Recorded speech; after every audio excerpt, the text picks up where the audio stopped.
All right, so buckle up because today we're going deep, really deep into the world of AI. And let me tell you, judging by the pile of articles, tech analysis, even an artist's perspective we've got lined up, things are about to get really interesting. Well, what's got me fired up is, we're way past the whole what if stage with AI. We're living it. And these sources, they really show how incredibly fast things are moving. Absolutely. Like take this New Scientist article about an AI, they call it YOLO, that's actually beating those prove you're human CAPTCHA tests. Those things drive me crazy. Can you believe this AI is acing them with a perfect score? It's pretty mind-blowing, right? It's a perfect example of how AI is learning to, well, not just copy, but even surpass us in certain areas. And YOLO is not just like brute forcing these tests. It's actually learned how to analyze images, decipher distorted text just like we do, but somehow even better. So does that mean our whole online security system is like toast? Not exactly. Google, for example, they're already developing less obvious copy TCH methods as we speak. But the point here, the really important thing, is how this whole thing connects to what Sam Altman talks about in his blog, The Intelligence Age.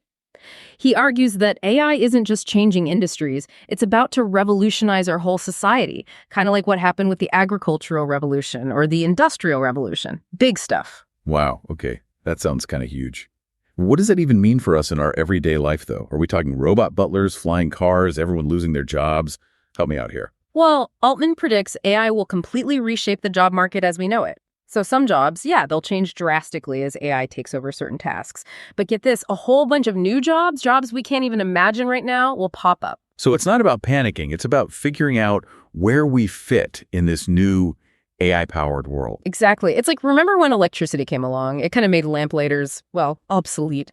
But those folks, they adapted, they found new roles. AI could be the same thing. Imagine AI managing your healthcare, tailoring education for each student, even taking on climate change. And those are just a few examples. That's wild. It's like when video games suddenly became like a legitimate career path. Back then, nobody thought that was a real job. AI is going to open doors we didn't even know existed. And speaking of changing the game, remember that article about how Duolingo is using AI? Oh, yeah, that was a good one. They're actually using it to personalize language lessons, even going as far as simulating conversations with AI tutors. It's like a sneak peek into the future of education. Yeah. Imagine that level of personalized learning in every single field. Okay, so AI tutors, tackling climate change, that's all pretty amazing. Right. But we got to admit, this much change, this fast, it can be kind of a lot to take in. You know what I mean? It's like we're living in a sci-fi movie, but it's real life. Yeah. How do we even wrap our heads around this, let alone like actually prepare for a world where AI is basically calling the shots? And that's exactly where I think Altman's insights are so valuable. He talks a lot about this idea of adaptability, not being afraid of AI, but actually learning how to work with it, use its strengths to, enhance our own. It's not about clinging to the old ways. It's about being open to these new possibilities, just like those lamplighters did when electricity came along, remember? Right.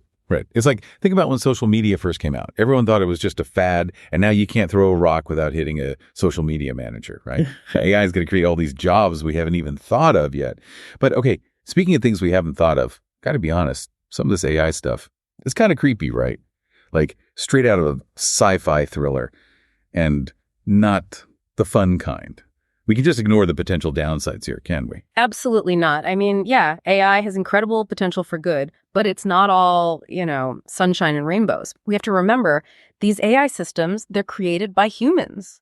And humans, well, we aren't exactly perfect, are we? Our biases, even the unconscious ones, they can actually become part of the algorithms we create. It's a real issue.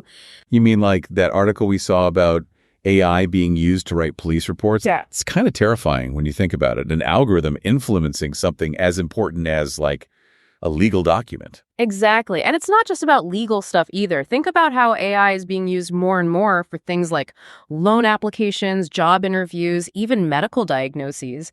If those algorithms aren't developed really carefully with a lot of thought about potential bias, we could end up just perpetuating existing inequalities. That could lead to some really unfair, even dangerous outcomes. It's like we're saying, okay, AI, you take the wheel, but we haven't even looked at a map. We're letting this autopilot fly the plane before we've checked the navigation system.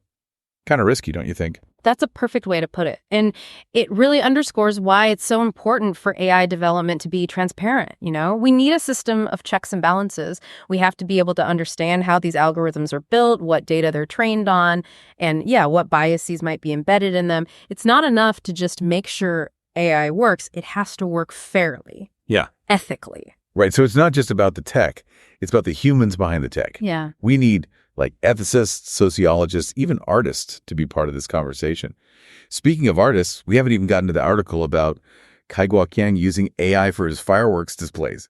That was pretty wild. Oh, yeah. Kai Guoqiang's work is a great example of AI being used in ways you'd never expect. I mean, here's an artist who's already known for these huge, spectacular fireworks events, and now he's like, let's bring AI into the mix and see what happens. It's not just about pretty lights in the sky, though.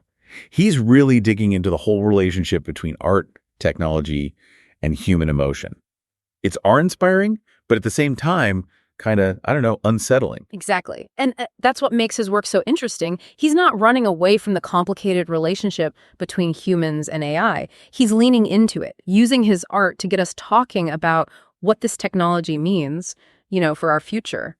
When I read about those drones carrying fireworks, painting these intricate pictures in the sky, it's like something from a sci-fi movie, except it's real. Makes you wonder what other impossible collaborations are right around the corner. Totally. It reminds us that the future of AI isn't just about algorithms and data. It's about creativity, ingenuity. It's about human imagination, pushing boundaries, exploring new territory, in science, in art, in our everyday lives. So as we stand here on the edge of this intelligence age, what's the takeaway?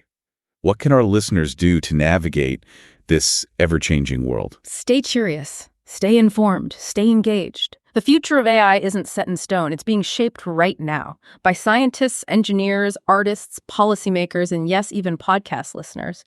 The decisions we make today, they're going to determine the kind of world we build with AI tomorrow. So dive into the world of AI, everyone. Ask the tough questions.